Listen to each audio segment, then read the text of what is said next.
You're looking at this valley that was buried beneath a massive glacier 20,000 years ago. As the glaciers began melting, it carved out this wide Assiniboine River Valley. For Manitoba, Saskatchewan, and the Dakotas in the United States of America, the ice generally retreated between about 15,000 and 11,000 years ago, although the exact timing varied by location. This melting is what created many of the valleys, lakes, and other landforms you see across the prairies today. This information was according to the record at the Geological Survey of Canada and Natural Resources Canada, which are among the most authoritative Canadian sources, because they specifically study how the Laurentide ice sheet shaped the Canadian prairies. So, if you're driving on MBH 83, you're traveling through a landscape that was shaped by glaciers and their meltwater thousands of years ago.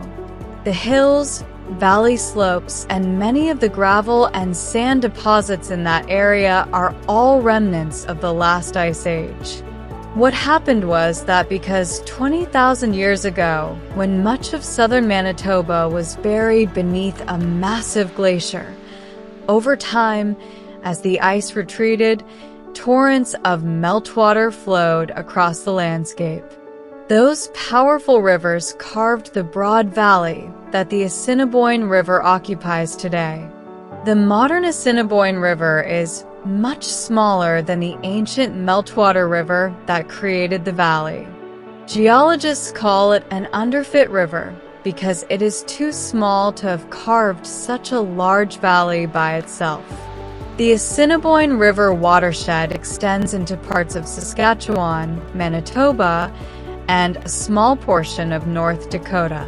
So the Assiniboine River length is about 1,070 kilometers, which starts from Saskatchewan and ends in Winnipeg, Manitoba, where it joins the Red River. Whereas this Red River of the North is approximately 885 kilometers long. Manitoba is one of the provinces that stands out the most when it comes to visible evidence of the last ice age, but it is not the only one. Manitoba is special because the last ice age shaped almost the entire province in very obvious ways. Other provinces also have major ice age features, but Manitoba is especially interesting because it is like a giant outdoor textbook of the last ice age. You can see the effects in the flat plains, huge lakes, river valleys, fertile soils, and flood landscapes.